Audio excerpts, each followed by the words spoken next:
used to do that now are on our plate as caregivers. What skills do we bring? In my case, if I end up being a caregiver, I'm a rehab guy. I can do transfers. I can have a certain toolbox that I bring to the table. But a lot of people do not have a background in healthcare or rehabilitation or anything like that. So they don't have that skill set. Some of those things are going to be skills to acquire, and some of those are going to be skills that are best outsourced. And then what are the goals of caregiving? If somebody has cancer, let's say, and a good prognosis, our caregiving may be short-lived, and return to normal life is the goal. But with somebody with ALS, we know we have a neurodegenerative disease, that things are not going to get better, and the end game is the end of life. So defining those goals is really important. And those goals, we have found, or people find, change as time goes on. The goalposts definitely seem to be moving with this disease. Next slide. So, are you a full-time caregiver? Are you a part-time caregiver? Do you live with the person needing care, or are you a friend or family member who comes in from time to time or on a regular basis? Is it intermittent? Or are you caregiving from a distance, to providing emotional support or financial or economic support, or doing work from a distance to recruit services that maybe the person living at home isn't doing? So how are you going to divide up that time? And hopefully somebody has a lot of people to divide those things up with, but a lot of our caregivers are doing all the heavy lifting by themselves. So, so this is a way to think about your time as a caregiver. Next slide. The energy. So some caregiving activities do not require a lot of energy. Some are very intensive: bathing, feeding, coming to the ALS clinic. That's a high energy, high time commitment. How frequently are you in the caregiving role, or how frequently do these activities have to be addressed? Sleep issues. A lot of our caregivers aren't sleeping well because their loved ones that they're caring for aren't sleeping well. And sometimes, even if your person you're caring for is sleeping well, the caregivers are sleeping with one eye open, because we don't know what's going to happen during the night. So sleep is really important. Without proper sleep, we increase risk for other kinds of problems, health problems, not being at your best when it comes to maybe doing a transfer or something that requires focused attention.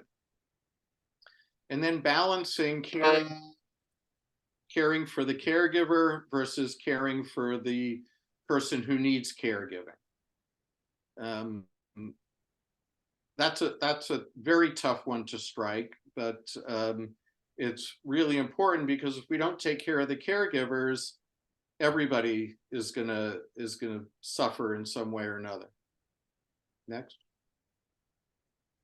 What are the tasks? So there are ADLs, transportation, instrumental activities of daily living, like the shopping and bill paying and medication management and answering phone calls and things like that, that the person we're caring for may not be able to do.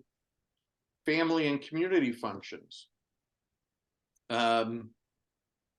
So we had a question in clinic today.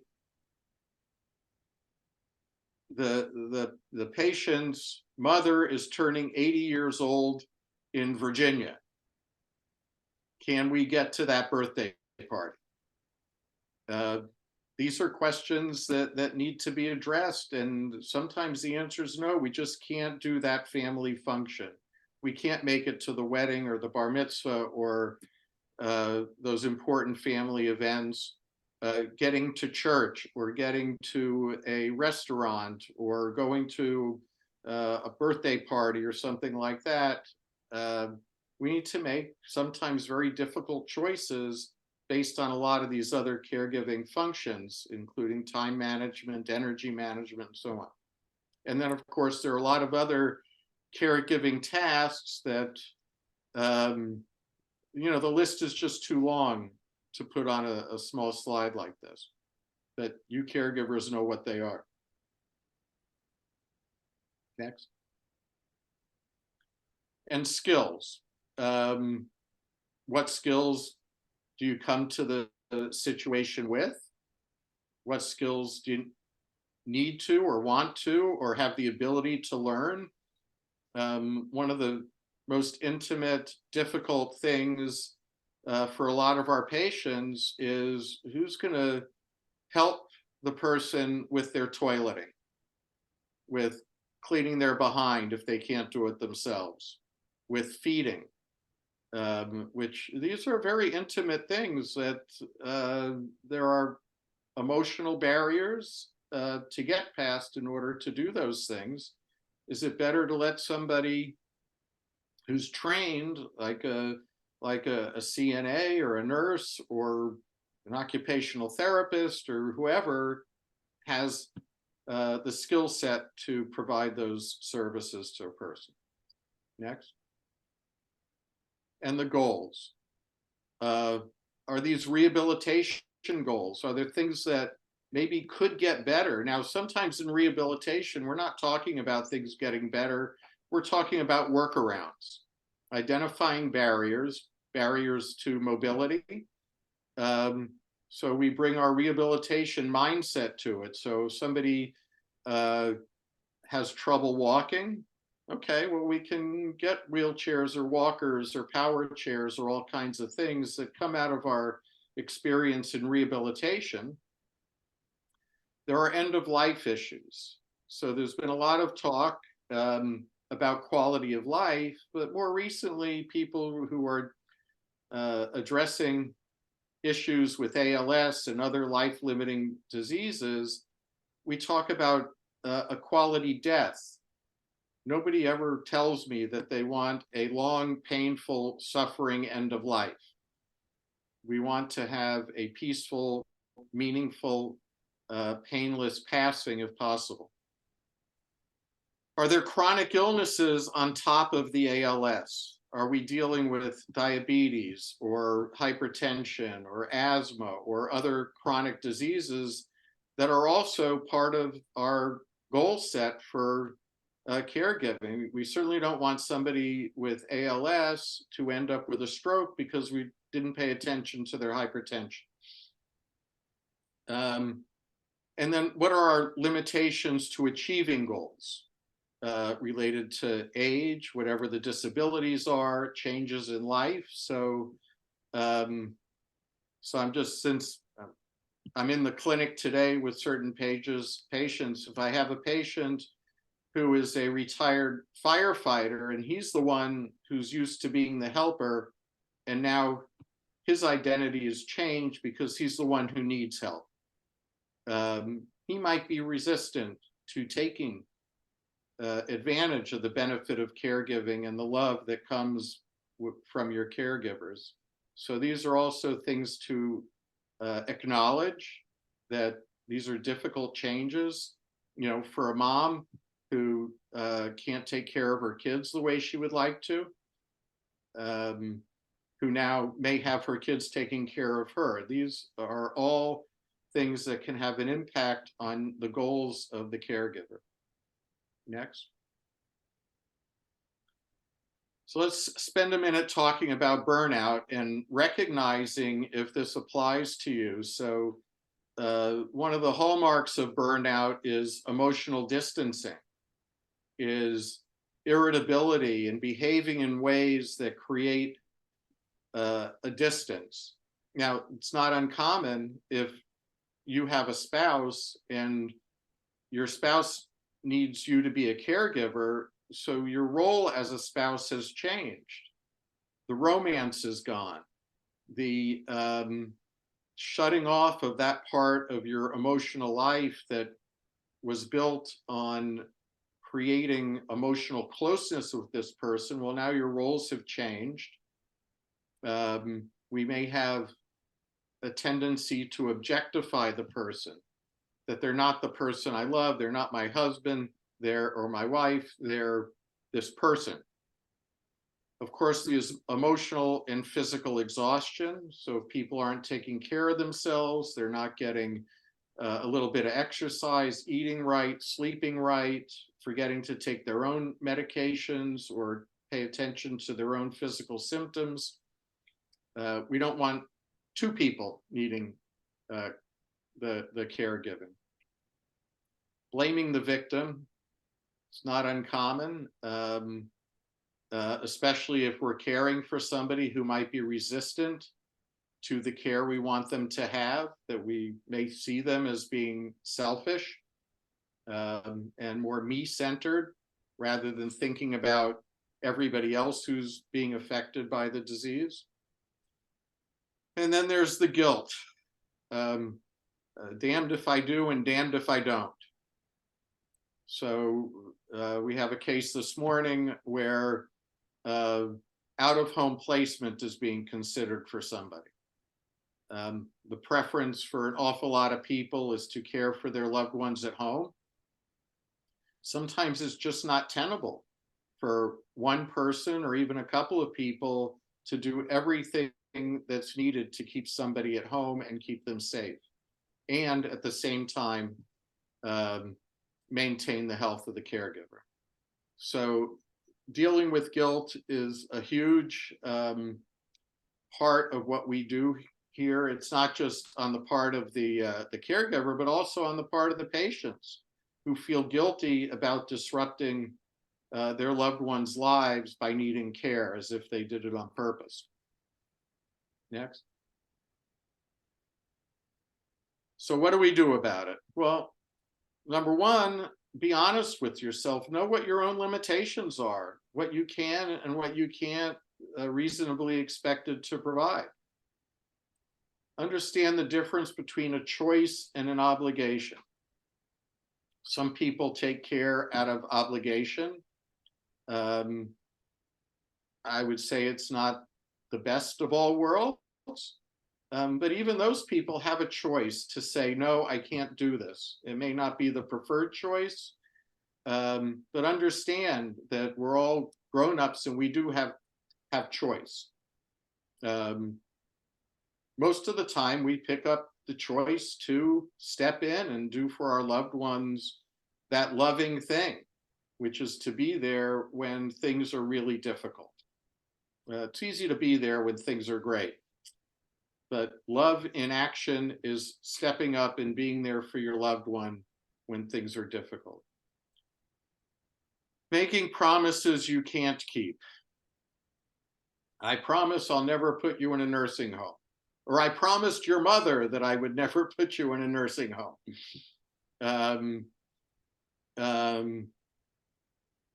Be really careful about making those promises because we don't know. We just don't know what the future is going to be. Despite our best intentions, sometimes we just can't follow through as much as we want to on the promises we make.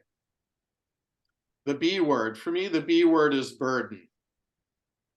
And I reflect to people in the clinics all the time that, especially those who have had young children who kept us up in the middle of the night or waited to the last minute to do a homework assignment, or we had to miss work because they were sick, and we gladly, lovingly carried that burden.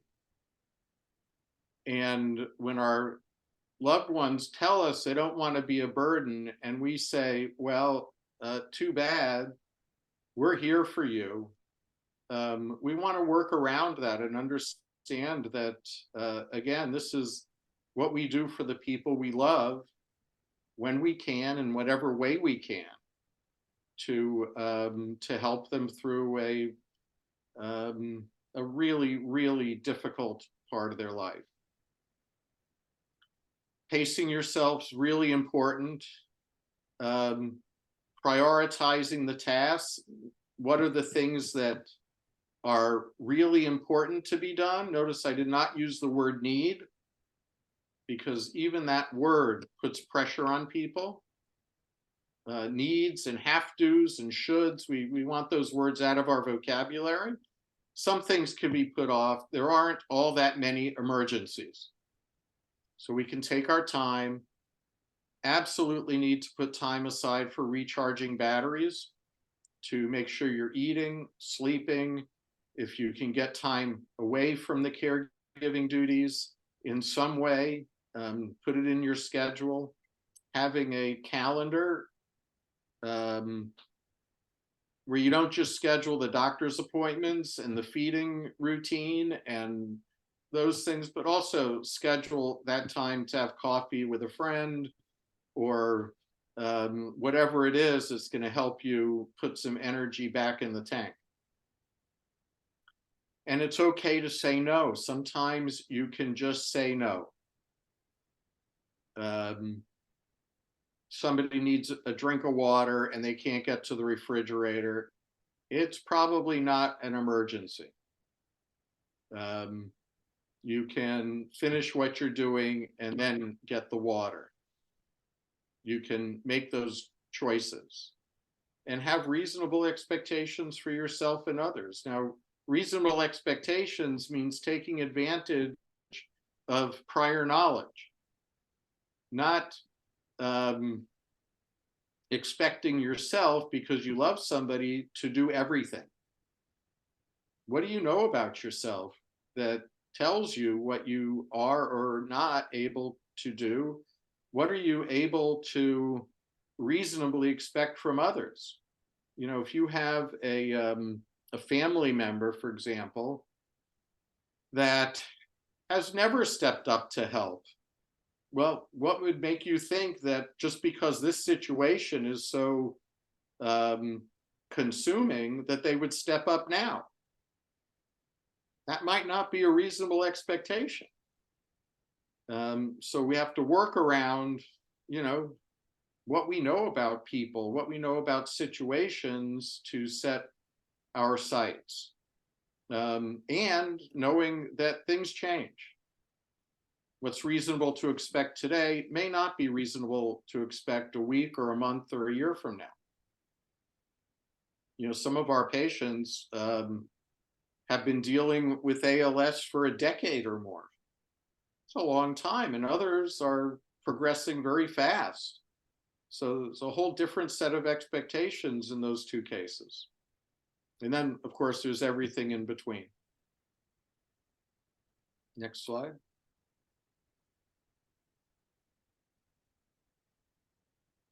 Okay.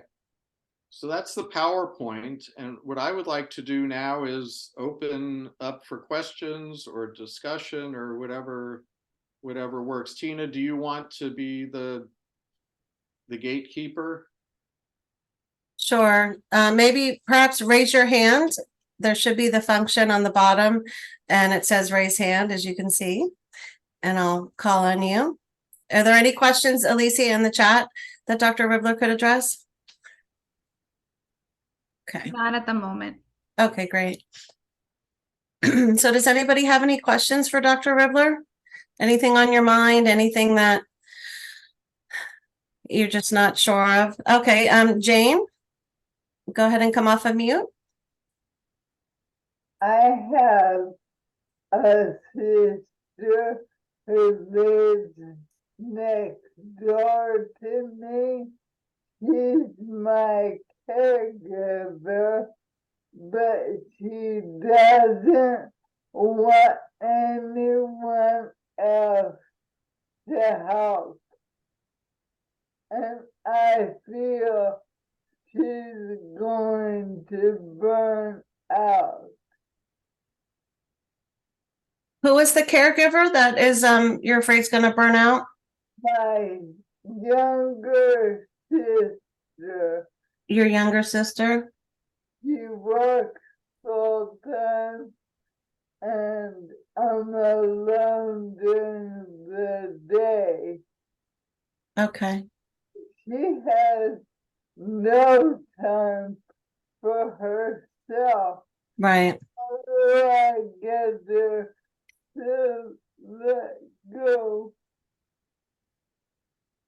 Dr. Ribbler, so Jane's sister works full time, but is her only caregiver and she doesn't want help from anyone else. Do you have any feedback on that? Well, that's a tough one. So I would say to Jane, first of all, that it really is her choice, not her sister's choice. You know, we want to empower people to maintain control of their own lives as much as they can, and uh, so if Jane participates in a clinic, to take advantage of the resources in that clinic um, to try to, you know, get through to the sister that there are other resources out there. If it's an issue of who her sister trusts to care for her sister, that's something that can be addressed. If her sister would feel guilty about not being the sole caregiver, that's another issue to be addressed. That's one of the things we do as psychologists, or somebody who's working with the association, or a clinic social worker or medical director, that you can bring the whole team to address that question, so that, first of all, Jane, that you're taken care of, because you being home alone all day may not be the best thing for you, um, in terms of, you know, taking care of your personal needs or being fed or eating, or I really don't like the idea of you being home alone all day. You know, that there are fall risks and other kinds of things that we might want to have somebody at least on call during the day that you can take advantage of. But if something does happen to your sister, if she does burn out, then who's next in line to stand up? That's not a good situation either. So I would, if it was me, I would rely on your team if you are part of a clinic. If you're not part of a clinic, I would certainly encourage you to get engaged that way. You know, some of the clinics I'm sure are doing virtual care, and you can get, if you can't get to the clinic in person, that you can get help from your team that way. Does that make sense? It does. Thank you. Thank you. Next. You know, I would just want to add to the group that those of us who work in the clinics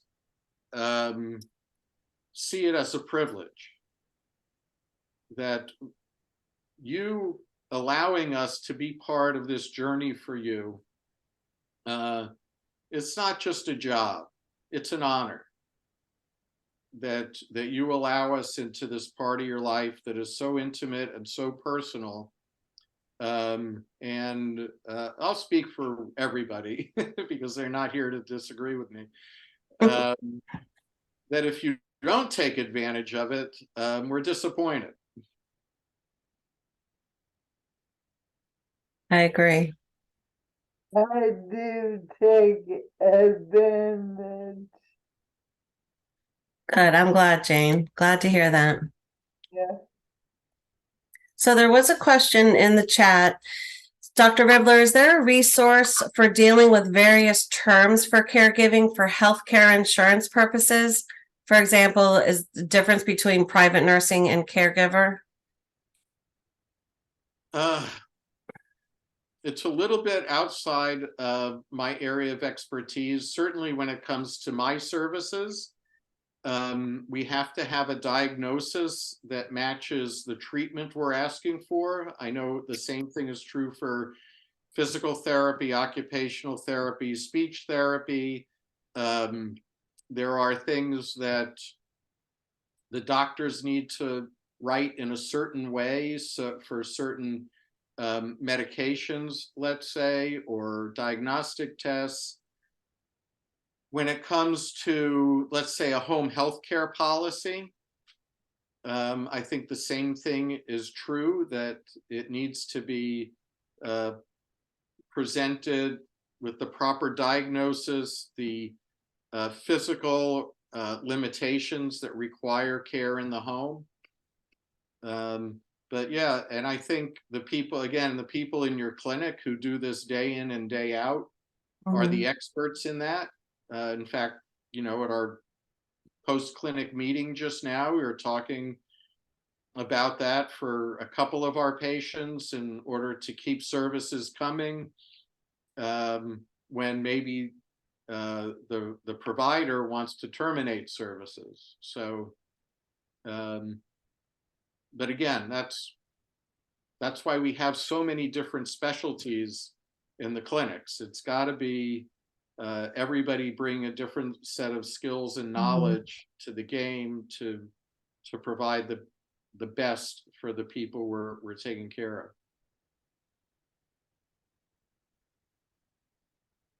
Tina, are all the people in the chat today part of a clinic somewhere? I'm not sure. Probably a majority, but not necessarily everyone. Because we work for you. You tell us what you want, and it's our job to try to deliver. So there's a couple hands raised, and I'm wondering if you're just raising your hand to let us know that you are a part of a clinic. So, Diane, did you have a question? Or you were raising your hand in answer to Dr. Ribbler's question? No, I did have a question. Yes, great. How do you deal with I'm getting emotional. It's okay. Not Well, first being- of all, I'm sorry. Was that the whole question? No, No. I'm trying to actually say it without getting emotional. It's okay. How do you not feel guilty with trying to have your own life? Because currently I'm pregnant and not able to be there fully for my mom, but not feeling guilty not being there all the time for her.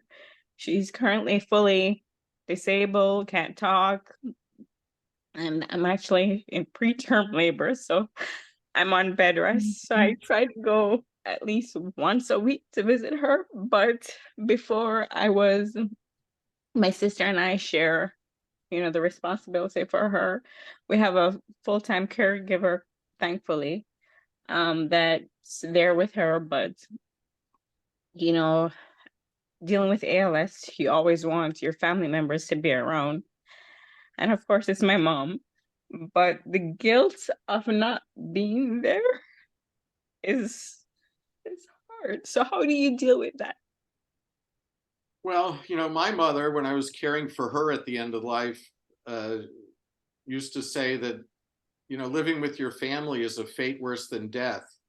Of course, she didn't feel that way as I was taking care of her, but that was her attitude about being a burden on the family.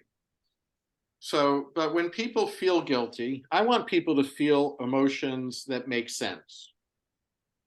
So does guilt make sense? What are you guilty of? Do you love your mom?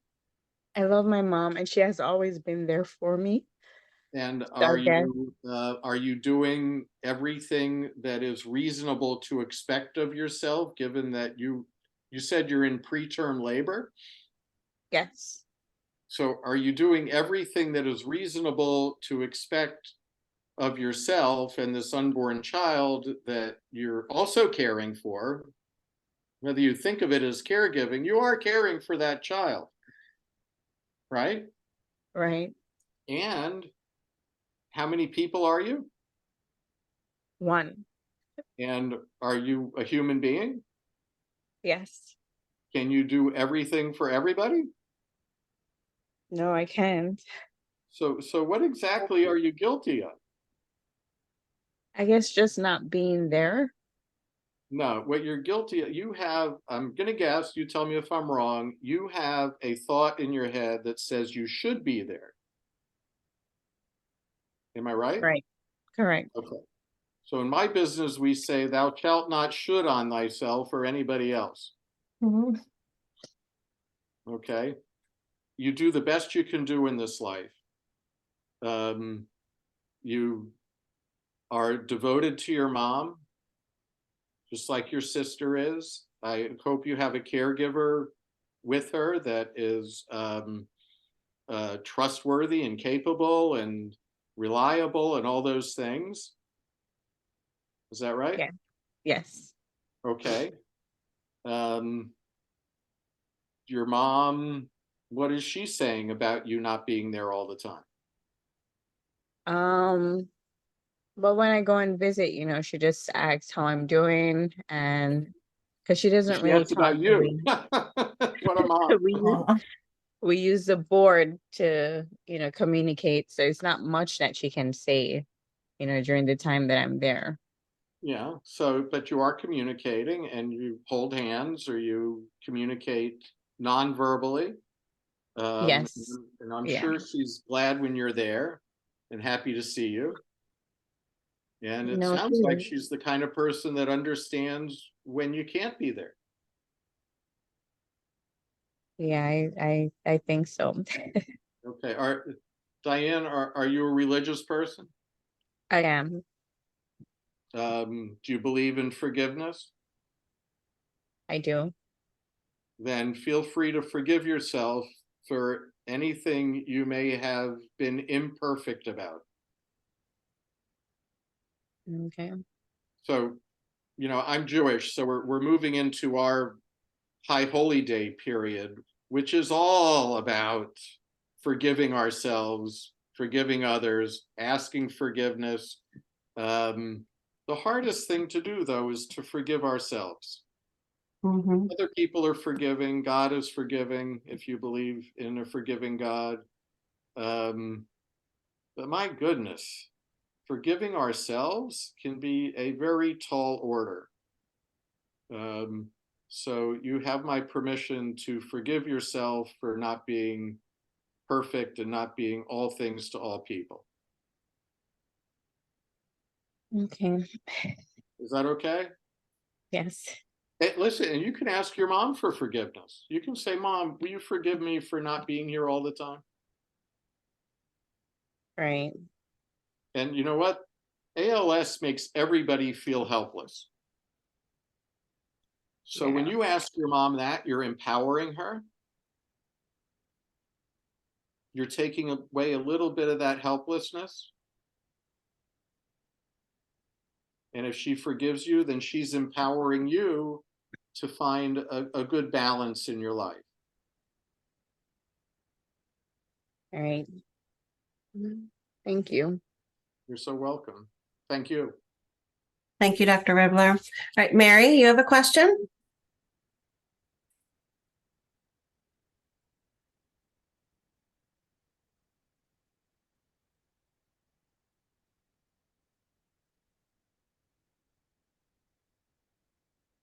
Mary, you look like you're off of mute.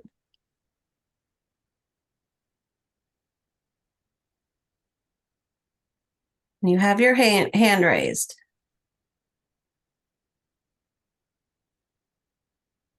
Okay, well, I'm going to move on to Galen. So she has a question, Dr. Ribbler. Her husband works full time and is always stressed out, and it's chronic stress. Do you have any suggestions for Galen's husband?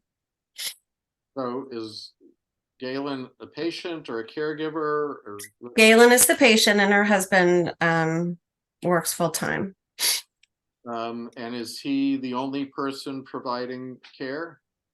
No, I believe that she does have a caregiver in the home. Okay, so uh, is this something new for her husband that he's working full time and stressed all the time? No, Galen's been living with ALS for some time. Okay. So she does have an aide that comes in, and I believe a daughter. Galen, you can confirm if your daughter is still able to help out as well, but I know that Ed is usually just there in the evenings, I think, by himself and on the weekends. So Ed, Ed's a guy men often feel like they have to fix things. And when it comes to dealing with stress or coping with stress, there are two kinds of approaches, and I wish he was here to hear this. So there's problem-focused coping, which is, there's a problem, what's the solution? And then there's emotion-focused coping. Here's the problem, how do I feel about it? When there's a solution to a problem, problem-focused coping is really good, and that's what men are typically better at than women, or more likely to use that kind of coping than women are. Not that women don't, but men have a bias. Women, we find, are more likely to do emotion-focused coping, which is really good when there's no solution to the problem, to recognize our emotional reactions and express them and process through them, just like Diane just did. Or I hope I'd helped her do that, deal with, I'm feeling guilty, how do I process the guilt? So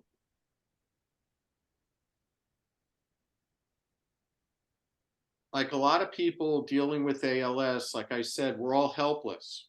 And it's especially bad for people who are problem-focused copers. To get them to say, or give them permission to be scared, to be sad, to say, no, I just can't step into that caregiving role. I want to go play golf instead of being home, but if I go play golf, I'll feel guilty.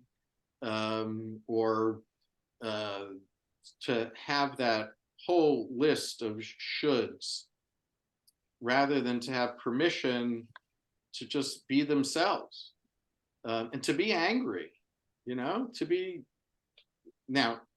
angry without being destructive. So if people are internalizing all those feelings, so I would say, just shooting from the hip, I would encourage him to give himself more permission to acknowledge how he's feeling about things. Now, one of the ways that we can do that is by acknowledging our own emotional reactions. So when Diane was on just a minute ago and she was asking, how do I deal with the crying? Well, the first thing we do is validate the emotions. These are real. They're not, you shouldn't feel this way. That's not the case. Now, people can have some control over their emotional reactions if they don't fit. If Ed is stressed out because he's afraid of losing his job, or not being able to pay the bills, or whatever it is, well, those are fears that may not be rational, that we can alleviate those fears if that's the case for him. Or maybe he's afraid of what will happen if he says, I don't want to be home Saturday, I want to go play golf, or I want to go fishing, or I want to do something for me, I just want to be out of here. What would happen? You know, when I was a young parent and newly married and working 6 days a week, on Sunday it was, is it time with my daughter? Is it time with my wife? Is it family time? Is it time to cut the grass? Or is it time to do something for me? Well, time to do something for me always came last, until I got up the courage to say, I want to go fishing.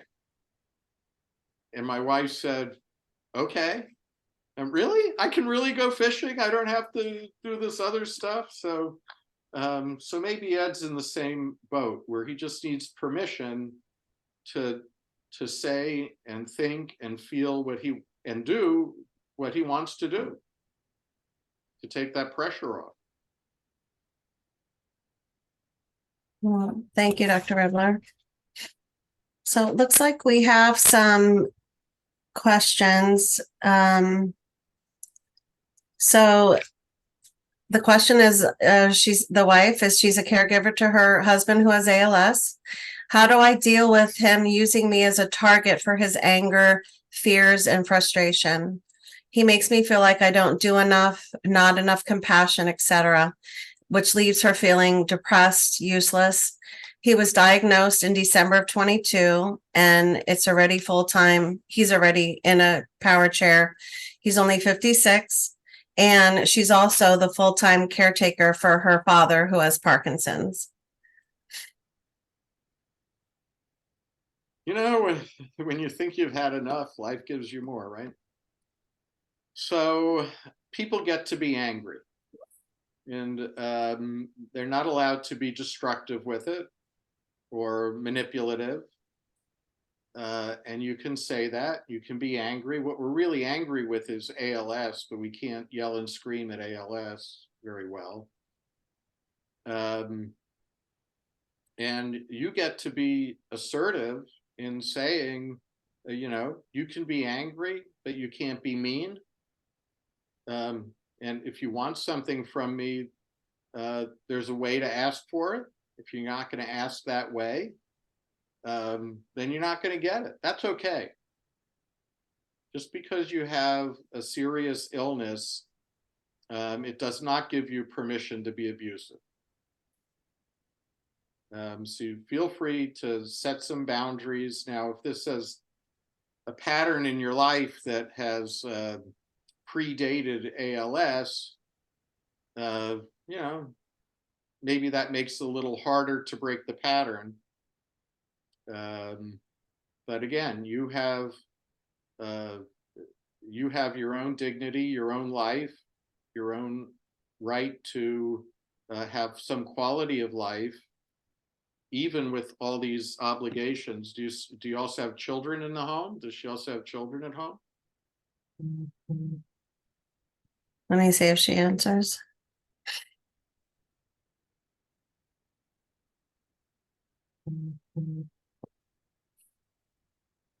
No children. Does she have children at all? And if so, are they helpful? Wait for her to answer.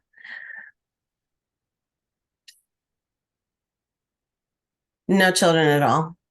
Okay, so it's all on her. Mm-hmm. Yeah, so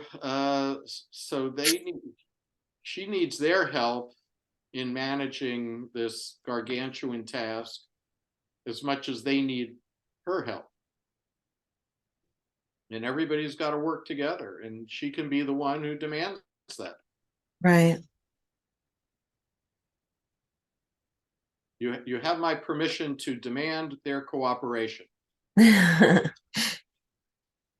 Thank you, Dr. Ribbler. All right, Kenneth, try to come off of mute and see if you're able to ask your question.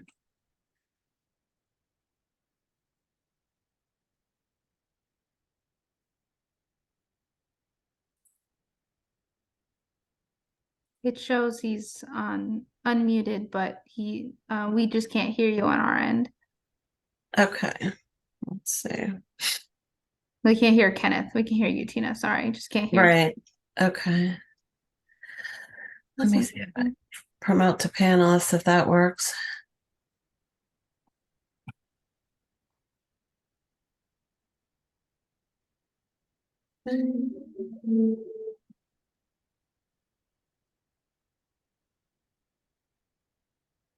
Okay.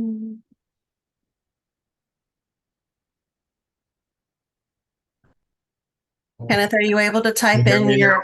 Oh, yes, he can hear you. Yeah, it said to press Alt A. Okay. Okay, so when my wife was diagnosed a couple weeks ago, and I'm having a difficult time too accepting it, and but in any case, when you talk about clinics, now we have a support group up at USF we're going to meet with in October. Are the clinics and the support groups one and the same? That's more of a question for you with the association. They're Yeah, not. no, they're two separate. There's a ALS multidisciplinary clinic, which USF does have. And that's the setting where you go and see a host of specialists. So for instance, PT, OT, neuropsychology, the doctor, the neurologist, Yes, social work. it is Yeah, a it's a right. 3-hour session. Yes, correct, So correct. that's the clinic. Yes. Okay. Question was regarding the home caregiving versus the specialized care. So when it comes to insurance, I guess we're on our own when it comes to the regular caregiving duties like cooking, cleaning, because right now it's just my wife and I at home. Right. So are there any resources for caregiving that, meaning the cleaning, cooking? Right, sure. There are, and you can reach out to your program manager, your care services manager, whom you will meet at the clinic. Her name is Lauren Lamar. But there are services out there for folks who need the caregiving in the home. It's not covered by your standard Medicare through the federal program, but there is a program through the state of Florida through the Medicaid program. It's a Medicaid long-term care. There are some qualifications. For instance, you have to, there's an income-based approval, then there's X amount of dollars you can have in your savings account. You can only own one home, one car. But we also work with elder law attorneys that can also set up a QIT, which is a qualitative income trust. So there's a lot of different caveats that can get you approved for this. And that's where you could speak with Lauren, Ken, and she could talk you through that. Okay. We also have a grant, a quarterly grant that you could apply for, which will, help a little bit. And then there might be other programs in the community nationwide that she can provide as well. But essentially, unless you have a private long-term care policy that you purchased in the past, then you would have to go the Medicaid route and, go from there. Because if you have PT and OT in place, Medicare will provide maybe 1 to 2 times a week for 45 minutes for bathing. And they'll come in and they'll do very light. I doubt they would do housekeeping. It would just be for bathing. And like I said, it's a very small amount. So, yeah. Well, anything would be of help. Sure. I would add appreciate that the info. Sure. There are probably resources in your personal community if you're willing to reach out through your church or any other kinds of community organizations where there are many times people who are willing to come in and prepare meals. What is that? The host would like to promote you. Oh, so join as a panel. Yeah, just say okay. Sorry, Dr. Ruma. Now I see everybody. Oh, good. So, there are people who might be willing to just step up because they like you to prepare meals or clean the house or do grocery shopping, or just because they're part of your circle or part of your community. But we, sometimes have to be willing to ask and not feel like we've got to do it all ourselves or pay for it somehow. That's good advice. Thank you. Kenneth, one other thing I would add for you is that you're really, since this is a new diagnosis, in very much of a information gathering stage of getting your head around this. So I'm glad that you're here in the chat and asking questions, because there are probably a lot of questions that you are searching for answers for. Yes. Thank you. We don't have solutions yet, but now is information gathering. Yes, thank you. We have a great newly diagnosed support group that Charlene, Caro, and Kimberly San Martin host. I think that would be great for you to join as well, Ken. They're every other week and there's 7 modules, so they cover different topics each week. So if you miss one, you can just pick it up the next time. But it's a great, group, and you can talk to people that are, in the same newly diagnosed situation as you are, as your wife is, and I'm sure the caregivers are on the calls as well. So talk with Lauren about that as well. Okay. Dr. Ribbler, on the same lines of what you talked about asking for help, someone typed in that she does receive family and friends that ask how they can help. She doesn't know what to say. She has a hard time accepting help and advising what she needs. She's overwhelmed and wishes that she could just sleep, but even her mind won't allow her to sleep once she gets the chance to do it. She sleeps restlessly and wakes more tired than before. And what are some realistic things that she could suggest as ways to support? Well, I just went through a kind of a list, that people might be willing to prepare a meal or deliver a meal or do the grocery shopping. Ask for everything. Mm-hmm. And if somebody says, no, I can't do that, try not to take it personally, because it's probably not. But if you don't ask, you're not going to get anything. So ask for what you want. I would, I would ask for the world. Now, I will tell you, I'm one of those people that has a hard time asking for help, but I'm training myself. About 4 years ago, I had a bicycle crash, and when somebody stopped to help and offered to drive me home, I actually had to think about it. And I was 7 miles from home. I wasn't going to be able to get there without somebody giving me a ride. But, I'm able-bodied and healthy and all that. But, asking for help is not easy. You'd be surprised that people really mean it. Again, a lot of people with this disease are feeling helpless. Mm-hmm. So when you tell them how they can help, you're taking away some of their helplessness. You're helping them. So just ask for whatever is on you. Make yourself a list. And when somebody says, what can I do? Don't be afraid to tell. Here's my list. Pick out something and tell me what you can do. Don't assume that people are just saying it to be nice. Great. Thank you, Dr. Ribbler. So are there any groups or services for mental, emotional, hold on, I lost my place. Question. Sorry, I answered. I answered. Oh, it went away. It's in the answered. It's in the answered section because I'm sorry. Clicked That's on okay. it. That's quite all right. So I think somebody was asking if there's any support emotionally. The clinic doesn't offer the like what you do, Dr. Ribbler. So what advice do you offer for someone who would be with experience in providing counseling with the ALS diagnosis? Well, unfortunately, a lot of that is going to depend on what your health insurance is and what kinds of services you have available, or if you have, if you have the money to pay privately, you have many more options. Right.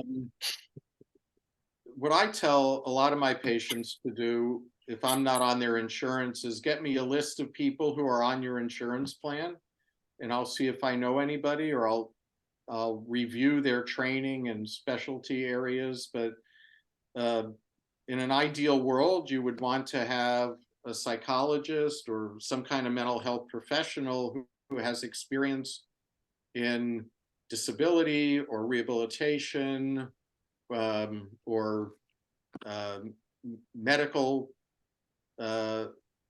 background. But any mental health professional is going to have training in treating depression or anxiety or, adjustment to life's challenges. Just like anything else, the shoe has to fit. You might meet with somebody who just does not seem to be a good fit for you.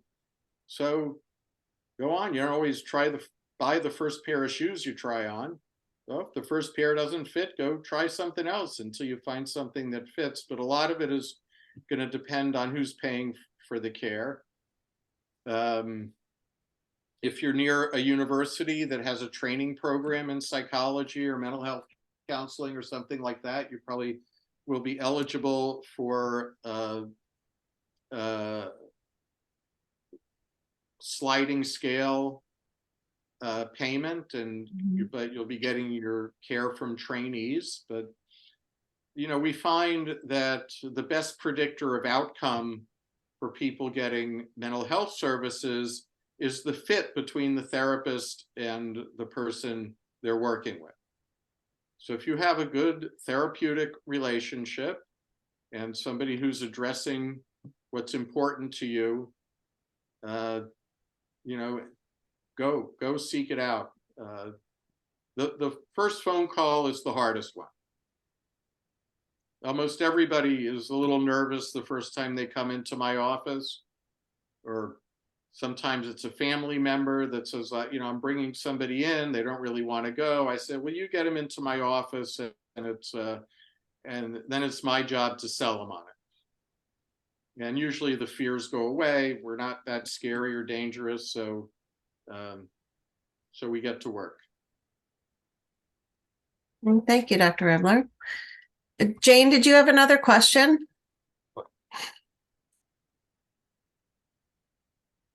No, I didn't. Thank you. Not a problem. All right. Anyone else have their hand up? I don't see any other questions in the chat. All right, let's see. We got another question. Oh, another hand. Let's see. Lori? Oh, wait, no, not Lori. Sorry. Shanna. Yes. Okay, Shanna?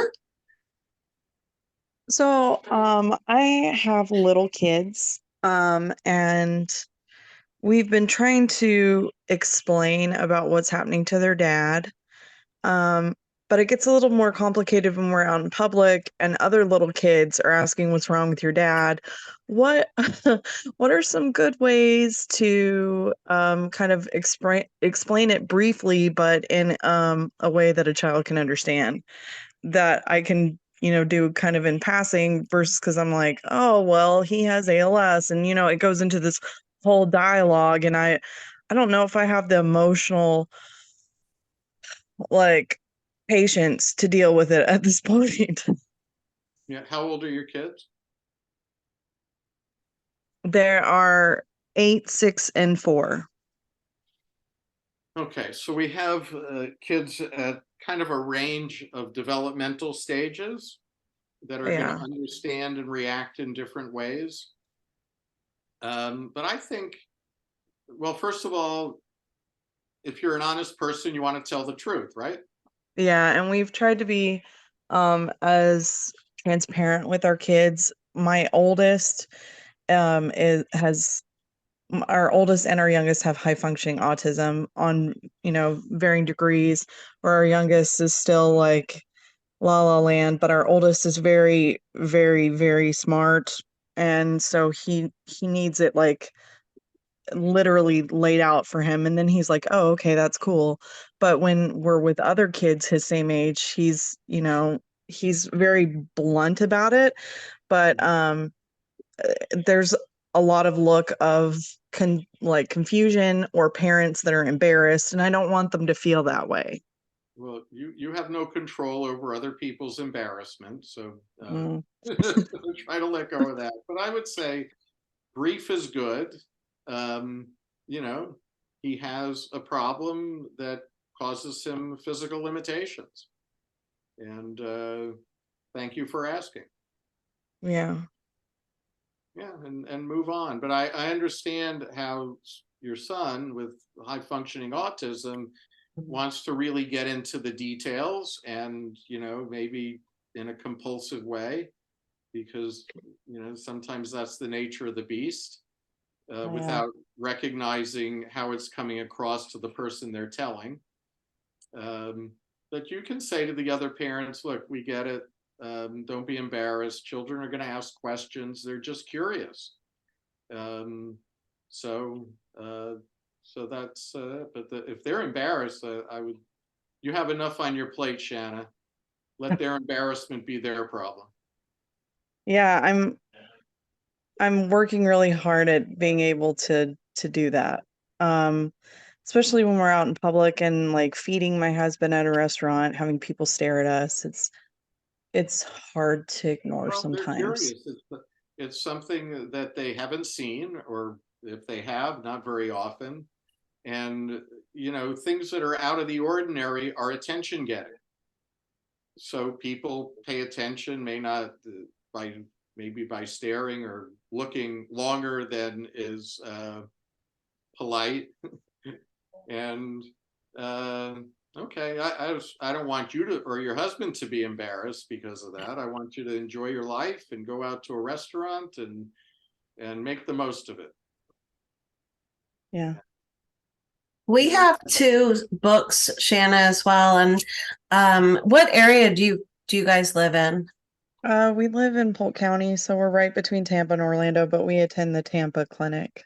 Okay, so it's either Lauren or Alicia are your program managers. So I'll have them send you the link where you can order a book online. There's two books. One is for a specific age group.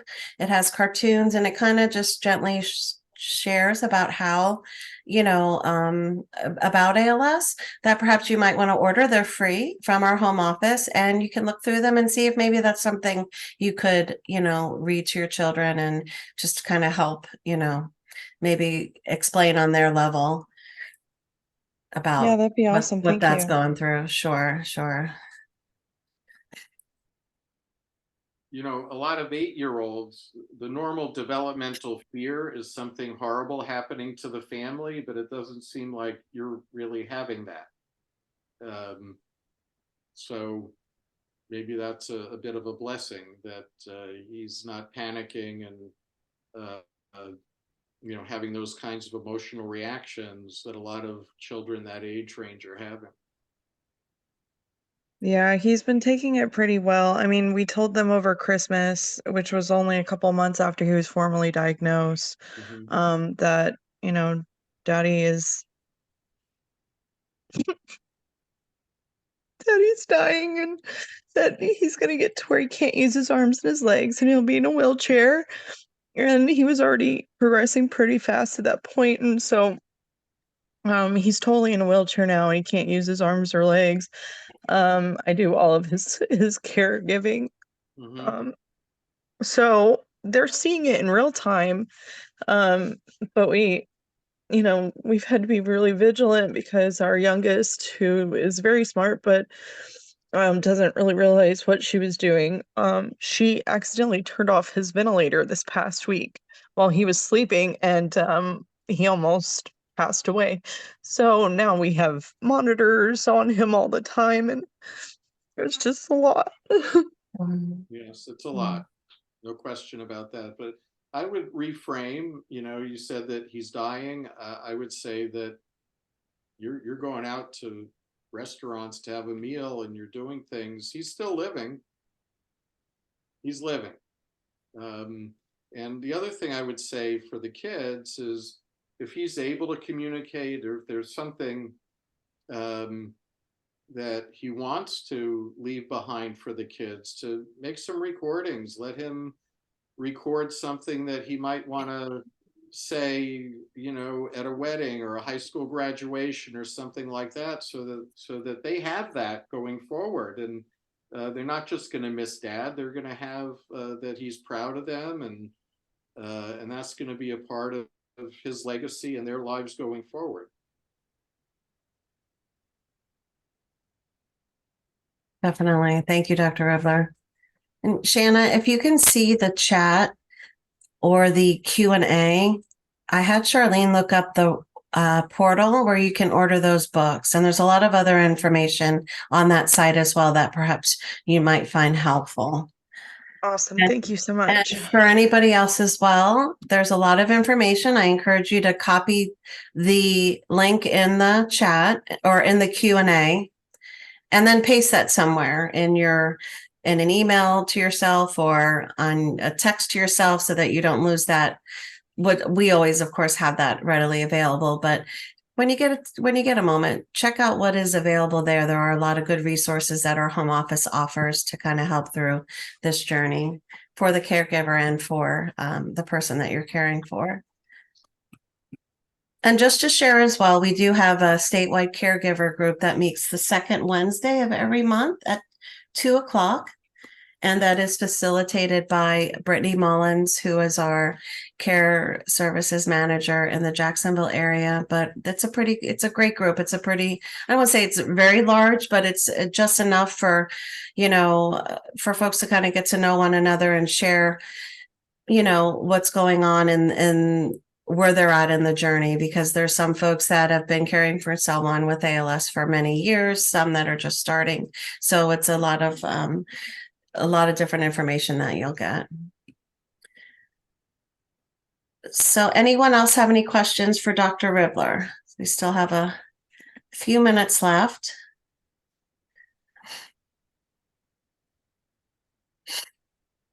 Dr. Ribbler, I wish I could clone you and spread you out throughout the state. Well, listen, you know that I'm available one way or another for an awful lot of things. So You are. so I'm on the team. And Yes. this has been a real honor to talk to all of you. Tina, feel free to make the PowerPoint available if anybody wants it. Okay, great. Thank you for that. All right, last call for Dr. Ribbler. Any questions in the chat? I don't see any. Anybody want to raise their hand and before I let Dr. Ribbler go to continue his day?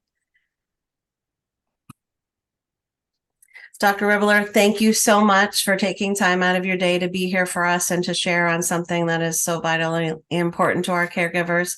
You know how much we value you at Holy Cross, and I know they're going to be so fortunate to have you down at Nova when that happens. So thank you very much. Be safe, and I will see you in a couple weeks at clinic. Yes, you will. And all of you be safe, especially if you're in the Tampa Bay area. Yeah. And thank you, Tina. It's always an honor and a privilege to be part of this. Of course. Thank you so much. Bye-bye. Bye. All right. So I'm going to send out the PowerPoint for folks that are interested in having that. Again, I did mention that we have our statewide caregiver group that is the second Wednesday at 2:00. And all of our support groups are listed on our website. So our website is just very simple. It's als.org/Florida. And there you can find a host of information. You can meet the care services team. You can find out what's available, what grants we have, what resources we have.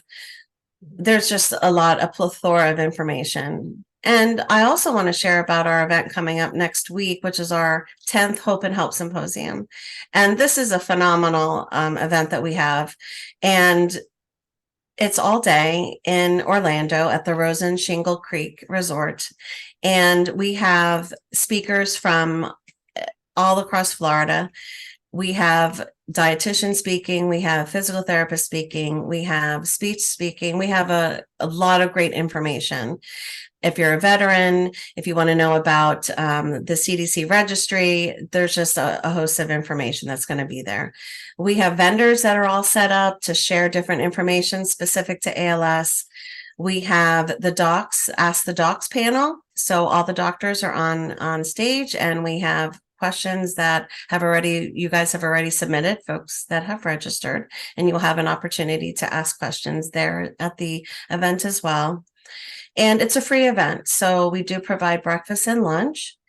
And the night before, if you're in the area or staying up there, there is a family reception at 6:00 from 6 to 8. And it is hors d'oeuvres, and you do get two tickets for drink. So it's a great way to kind of mingle with the care services staff, other ALS association staff, the doctors, and the vendors that are there. So You should have all received a mailing.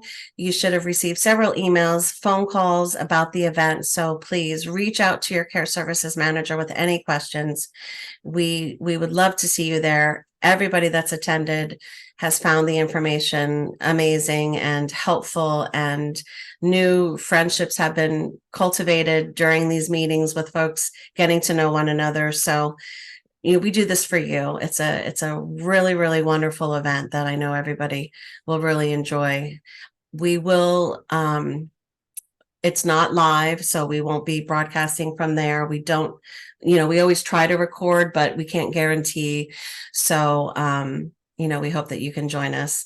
And like I said, reach out to your care services manager with any questions that you may have. We do ask folks to register as soon as you can, sooner than later, so that we do have an accurate count of who's going to be there. But does anybody have any questions for any of us on the team? So I have Alicia Nunez from the Orlando area. I have our care services director, Marixa Salgado.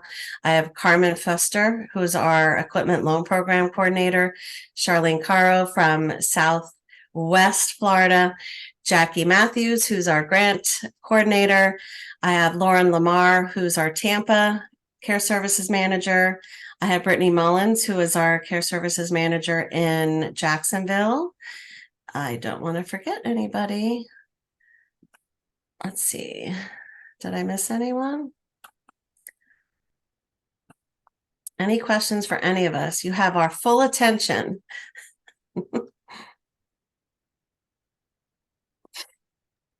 Someone said, is there an agenda for the meeting? For the Hope and Help Symposium. So we don't have it finalized just yet. But that is something that once we have it finalized, we could possibly send that to you, Jane.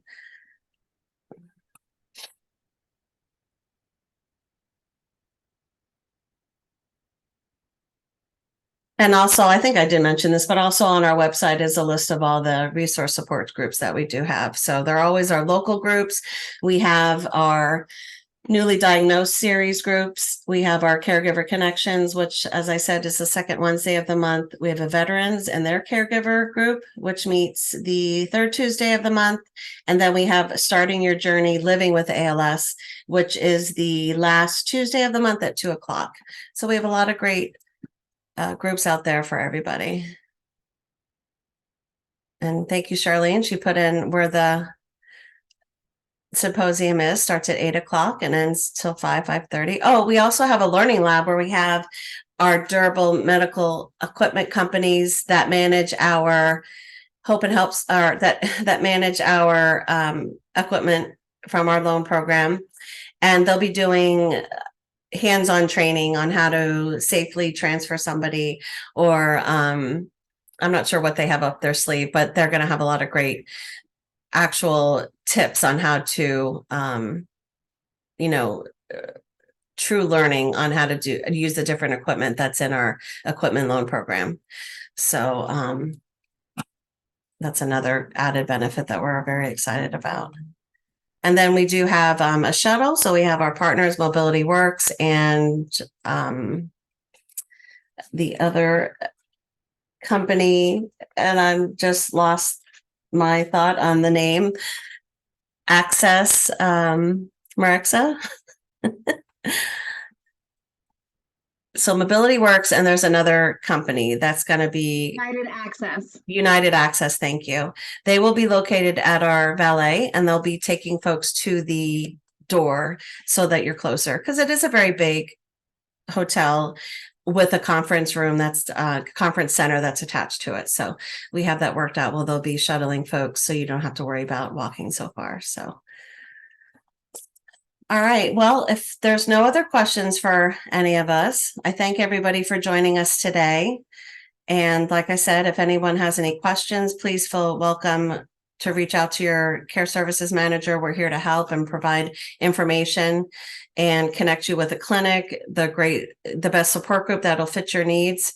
And just let us know how we can help. Everybody stay safe, especially those of you on the West Coast and Orlando area, Tampa. We'll be sending lots of prayers out your way. We do have the hurricane preparedness on our website as well. We sent out an email yesterday with some links as well that can help you. Our social media is always up, but do keep us posted. Let us know that you're okay and if you need anything. And we thank you all for joining us today. Be well, everybody. Thank you. Thank you. Thank you. Thank you. Thanks so